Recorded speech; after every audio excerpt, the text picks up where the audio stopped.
A terra era um caos informe. Sobre a face do abismo, a treva, e o alento de Deus revoava sobre a face das águas. Disse Deus: exista a luz. E a luz existiu. Tem um livro onde a palavra é força criadora. Ela modifica o ambiente, os homens e até a própria história. Mas eu não estou falando da Bíblia. Eu estou falando, na verdade, de 100 Anos de Solidão, de Gabriel Garcia Marques. Olá, amigos, espero que vocês estejam bem, que nosso Senhor nos abençoe. Eu sou o Rodrigo Leão, sou professor e aqui nesse canal nós falamos sobre qualquer coisa desde que tenhamos um bom livro. E eu quero te mostrar como esse livro aqui vai muito além de qualquer analogia e metáfora política e histórica. Vamos entender o papel da palavra e também a sua inusitada aproximação com o livro sagrado mais importante do mundo, a Bíblia. Gabriel Garcia Marques é, para muitos, o escritor mais importante de toda a literatura latino-americana. Não por acaso, afinal ele venceu o Nobel e colocou a literatura da América Latina de uma vez por todas no mapa. Mas eu vou logo avisando que esse negócio de colocar no mapa é um pouco controverso. Quando a gente escuta isso, fica com a impressão de que ninguém ligava para a literatura daqui antes de Gabriel aparecer. Mas a verdade é que antes dele já existia o argentino Jorge Luis Borges, que não só é respeitado, como é referenciado e serve de influência no mundo todo até hoje. E antes que alguém justifique dizendo que é porque ele ganhou o Nobel, a gente precisa lembrar do chileno Pablo Neruda, que ganhou esse mesmo prêmio uns 10 anos quase antes de Gabriel. Na verdade, há muito mais motivos para esse discurso de colocar no mapa. Como a gente bem sabe, todo o pessoal envolvido com literatura adora contaminar estudo, jornalismo, crítica literária com dialética marxista. Aquele negócio de colonizador, colonizado, exploração. Você sabe. E aqui a gente precisa ser justo, passar um pano bonito e esclarecer que não é de hoje. Na verdade, para entender melhor essa questão, nada melhor do que o livro Ideologia da Estética, de Terry England. Um crítico que é marxista, mas que nunca escondeu isso. Eu vou deixar o link na descrição junto com todas as outras obras que eu falar aqui. Quanto a Gabo, é assim que carinhosamente as pessoas se referem a Gabriel Garcia Marques. Vão dizer que não tem nada a ver com marxismo, é claro. Eles vão tentar justificar esse negócio todo tentando colocar o mérito em um item que é difícil de quantificar, de mensurar, de qualificar de fato, que é a cor local. Mas a verdade é que Gabriel Garcia Marques era um militante dos bons e encheu a sua obra de analogias, metáforas e referências que puxam a sardinha para a esquerda. Mas cá para nós, bem para cá mesmo. E daí? A ideologia do criador até de uma própria obra, a princípio, em nada interfere na sua qualidade. Não é o fato de um autor ser de esquerda, absurda e comunistamente de esquerda, que tornará o seu livro automaticamente ruim. E eu aviso logo a você, meu amigo comunista, que está aí vendo esse vídeo. O mesmo princípio vale para o outro lado, tá? Eu sei que o discurso do outro ele sempre parece chato, sejamos liberais ou conservadores, comunistas ou anarcocapitalistas. Contudo, nós leitores temos a imensa vantagem de não precisar dar satisfação para absolutamente ninguém do que a gente está consumindo. E por mais que sua galera esteja reprimindo os leitores ou aqueles que leem e se interessam por uma obra como Harry Potter, por exemplo, ninguém vai estar olhando quando você estiver no silêncio do seu quarto, se maravilhando com a pedra filosofal. Não temos motivo algum para ceder à pressão e repetir comportamento tosco que só leva à ignorância. Qualquer livro é a princípio uma ponte, um campo aberto, um lago no qual nós devemos mergulhar na fé, mesmo que muitas vezes a gente precise fechar o nariz antes disso. Eu sei que você está curioso, eu prometi que ia falar do papel da palavra, das relações da obra com a Bíblia e até agora eu fiquei o tempo todo só falando do autor e das suas inclinações políticas. Mas calma, meu jovem. Eu estava falando do pai, agora a gente vai falar da cria. E para entender como ela toda funciona, a gente precisa conhecê-la um pouco melhor. Afinal, o que é que tem nesses 100 anos de solidão? Era uma vez um jovem casal, José Arcádio Buendia e Úrsula Iguarã. Os dois moravam numa pequena vila formada por seus antepassados e se amavam profundamente. Por serem primos, os pais tentavam a todo custo reprimir essa união, e não é para menos, afinal tinha-se a história, o boato de que uma tia de Úrsula, casada com um tio de José Arcádio, tinha colocado no mundo um menino com rabo de porco. A contragosto dos seus genitores, eles se casaram. Mas Úrsula tinha tanto medo da história se repetir com ela, que passou a utilizar todas as noites uma calça de lona amarrada com as fivelas de couro que era fabricada pela sua mãe. E o tempo foi passando e o boato foi correndo na vila de que a moça continuava moça. Ou seja, José Arcádio não havia consumado o casamento. Um não tão belo dia, um tal Prudêncio Aguilar, após perder uma briga de galo e tomado pelo sentimento de humilhação furioso, resolveu soltar uns impropérios.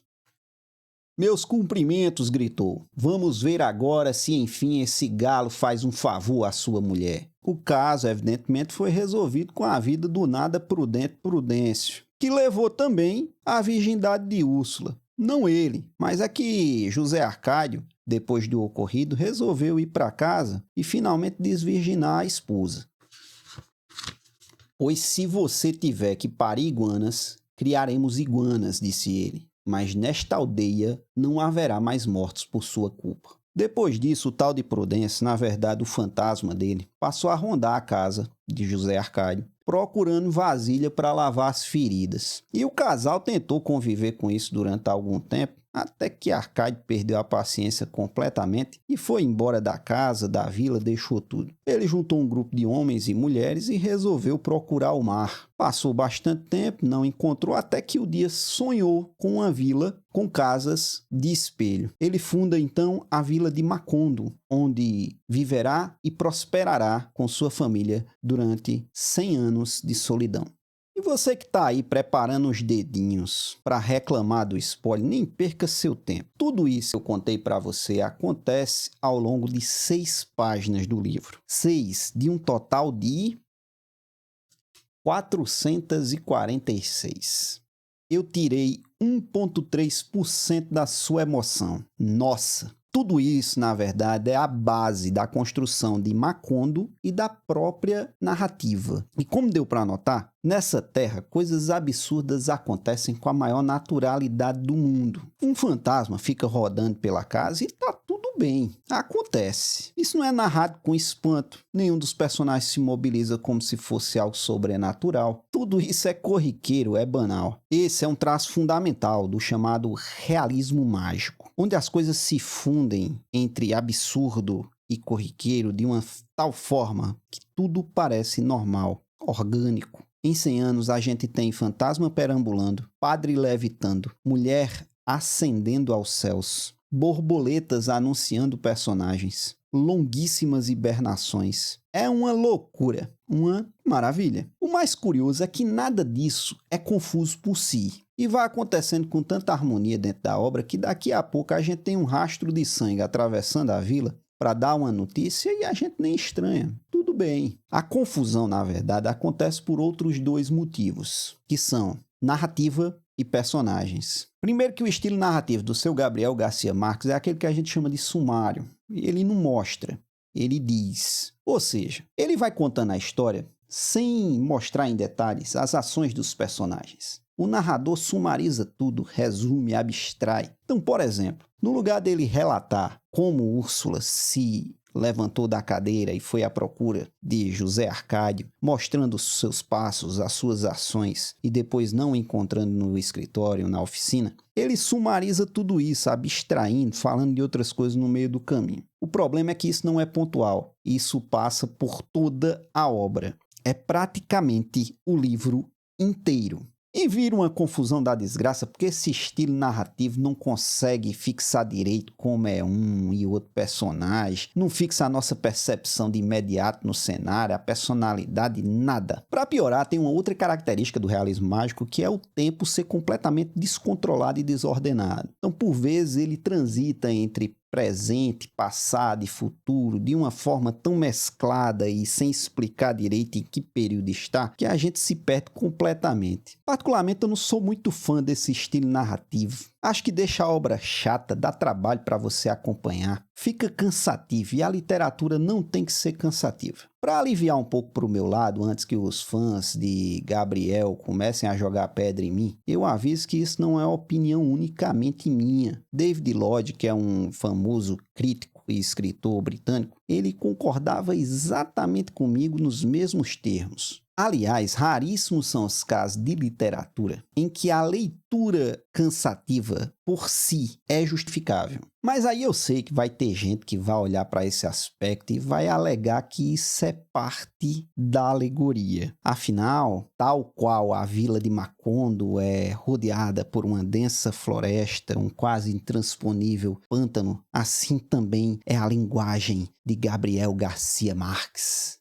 E o pior é que esse povo tem razão. Na maioria das vezes, a escolha, a opção por esse estilo narrativo é exatamente isso mesmo: aparecer. Eles adotam uma tendência que nasce lá no final do século XIX, início do século XX, que tenta forçar a estrutura da obra com fins estéticos. Mas isso é motivo para outro vídeo. Até aí tá tudo bem. Dá trabalho, mas a gente vai anotando um aspecto ou tentando desbravar essa mata densa que é a linguagem, até que se depara com outro problema: a árvore genealógica. Que negócio para dar dor no juízo. E eu vou avisando logo, se você for começar a leitura desse livro, essa árvore que tem aqui no começo dessa edição da Record não serve para muita coisa não, tá? É melhor você procurar uma árvore mais bonitinha, ajeitadinha, organizada, que tenha o nome completo dos personagens, pelo menos. E o maior problema não está no fato de que muitos têm filhos com parentes, depois com amantes e tudo isso se mistura. O problema mesmo está na repetição dos nomes. E conforme os moleques vão crescendo e a gente percebe que eles repetem os comportamentos dos mais velhos, aí é que a coisa desanda mesmo. Fica cada vez mais difícil de diferenciar A e B. E eu não estou falando de costume, jeito de falar, educação não. É personalidade. E é agora que a gente finalmente vai falar da função da palavra nessa obra.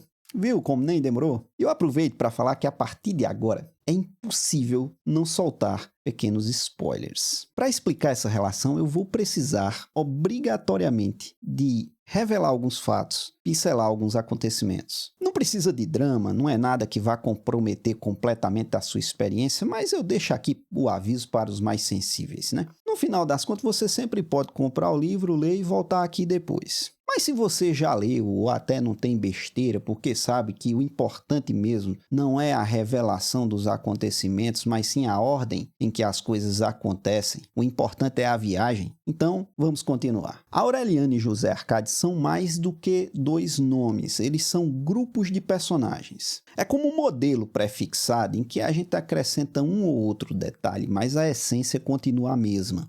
Assim, os aurelianos vão tomar certas atitudes, se comportar de determinada maneira, e os José Arcádios vão fazer outras atitudes e outras maneiras. O próprio narrador da obra define isso, relatando o pensamento de Úrsula a respeito dos seus filhos e netos. Na longa história da família, a tenaz repetição dos nomes tinha permitido que ela chegasse a conclusões que lhe pareciam definitivas. Enquanto os aurelianos eram retraídos, mas de mente lúcida, os José Arcádio eram impulsivos e empreendedores, mas estavam marcados por um destino trágico. O que define a personalidade desses personagens é um nome, e o nome é uma palavra. A palavra funciona como signo, em uma relação que foi definida há muito tempo por Saussure e foi sendo melhorada ao longo do tempo. Quando ouvimos a palavra livro, por exemplo, temos acesso a duas faces dessa palavra, o significante e o significado. Significante é o encadeamento de sons que percebemos como tal, livro. Já o significado é o objeto, o livro mesmo. Quando você conhece alguém, o nome dessa pessoa fixa na sua mente apenas não a face significante, mas também o significado. Daí que acontece que por vezes conhecemos duas ou mais pessoas com o mesmo nome e não precisamos diferenciar na nossa mente nenhuma delas. Conseguimos definir claramente quem é uma e quem é outra. Mas quando precisamos comunicar a outro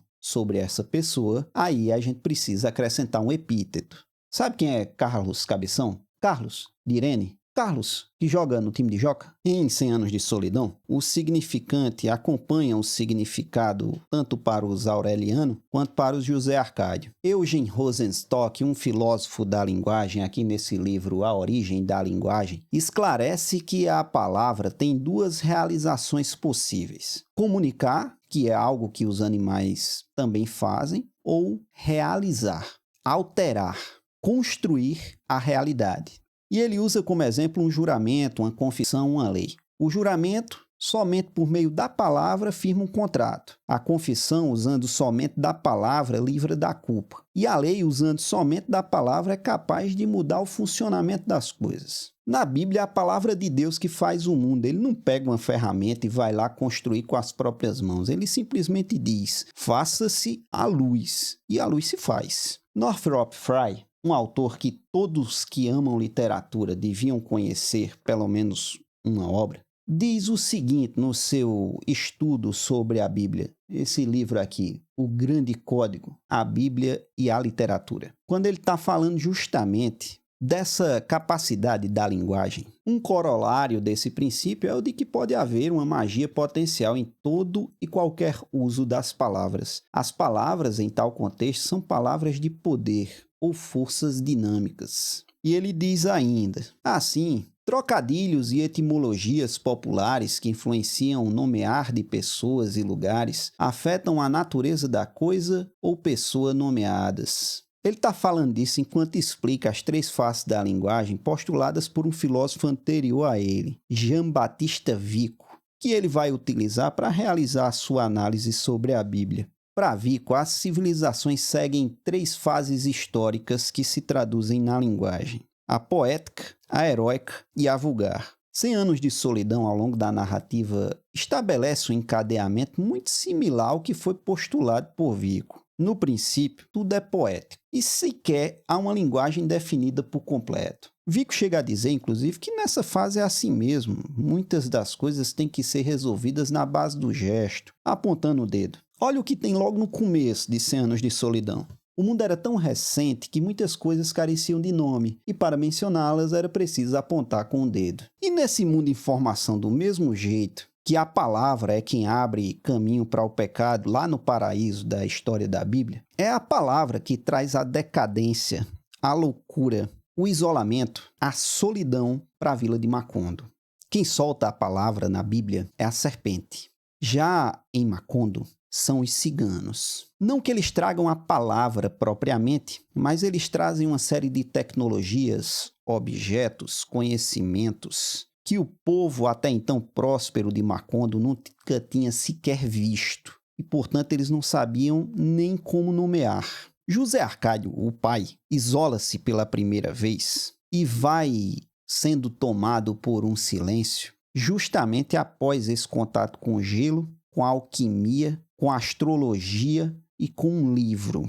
É um livro com uma linguagem indecifrável que vai acabar marcando vários personagens ao longo da história. Um desses personagens, inclusive, é o próprio cigano que traz o objeto até a vila, Melquíades. O fato de ser um cigano a trazer todas essas novidades na primeira fase do livro é algo bem emblemático que a gente deve chamar a atenção.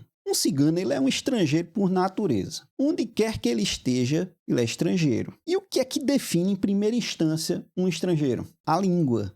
E se você voltar aqui para Rosenstock, verá que a língua é o primeiro traço distintivo de uma nação. É ela que, a princípio, une as pessoas em torno de um objetivo, que dá esse senso de comunidade. Alguém que não conhece a língua de um lugar fica perdido, certo? E tudo piora se essa pessoa encontra algo que nunca viu, porque aí ela não sabe nomear aquilo nem na sua própria língua. Essa constatação levou muita gente a acreditar que era a linguagem que construía a realidade, a nossa percepção do mundo. Segundo essa concepção, os povos, as nações que não têm uma palavra como medo, por exemplo, em sua língua, em sua linguagem, não teriam também esse tipo de sentimento. Olha que maravilha! Não senti medo nunca. Acaba morre atacado pela primeira onça. Claro que isso tudo é bobagem, uma imensa besteira. Significa apenas que aquele povo não tem um significante nos mesmos padrões que os nossos. E teve um autor que já esclareceu isso há muito tempo. Deixa a recomendação da leitura para vocês. Steven Pinker aqui nesse livrinho, O Instinto da Linguagem. Aqui ele vai esclarecer que nós não construímos o mundo por meio da linguagem, apenas representamos ele, tornamos inteligível por meio dela. Porém, mais uma vez, isso é papo para outro vídeo, né? Quanto a 100 anos de solidão, a linguagem é construção de mundo mesmo. Sem língua, não tem realidade. Tanto é que quando a vila é tomada por uma doença que faz com que os portadores percam a capacidade de reconhecer palavras, eles passam a perder a capacidade de reconhecer objetos e até pessoas também. Surge então na vila um homem desconhecido que traz a cura para a doença. E conforme os personagens vão se recuperando, é que a gente tem conhecimento que esse homem não era nada desconhecido, era na verdade o cigano Melquíades, que junto com José Arcádio vai ser um personagem que vai transitar durante toda a história, durante todos os 100 anos. Até que os personagens começam a esquecer deles e eles começam também a desaparecer. Porque nesse momento em que para de ter um uso do signo de seus nomes, eles também desaparecem. São as duas faces do signo, o significante e o significado, inseparáveis. O mesmo vai acontecendo com outros personagens e até com eventos importantes da história. Conforme a palavra vai sendo suprimida, os fatos também vão desaparecendo. Ao longo da história, a gente nota como cada personagem acessa e constrói seu próprio mundo por meio da linguagem. Os Arcádio caem na loucura e param de articular a fala. Vemos até que eles entendem os fatos, por vezes se comovem, mas agora é como se estivessem em outro país, em outra língua. Já os aurelianos, eles parecem poliglotas. Mesmo em contato com o livro, aquele objeto que a gente falou anteriormente, mesmo durante longas conversas com Melquíades, não se deixam levar pela loucura, não se desprendem da linguagem materna de Macondo. O texto, que começa com uma língua ainda em formação, imita o texto sagrado e usa as palavras como motor de uma narrativa que precisa nomear para existir. Se no princípio era o verbo também o é em Macondo no meio e no fim. Quando o livro, não a Bíblia, aquele de Melquíades, é decifrado e tudo passa então a fazer um maravilhoso sentido. Na essência do que a gente contempla aqui, não importa se o autor é de esquerda, de direita ou de centro. Também não importa se a crítica fica martelando sob um aspecto só até deixar o livro manco. Quando a obra realmente é boa, a gente pode vislumbrar muito mais do que tentam ou querem nos mostrar. 100 Anos de Solidão não é o meu livro da vida, não me causou imenso furor, mas definitivamente será um dos livros mais marcantes que qualquer pessoa pode ler. Para o bem ou para o mal. E é isso. Espero que tenham gostado de mais um vídeo e que nosso Senhor nos abençoe.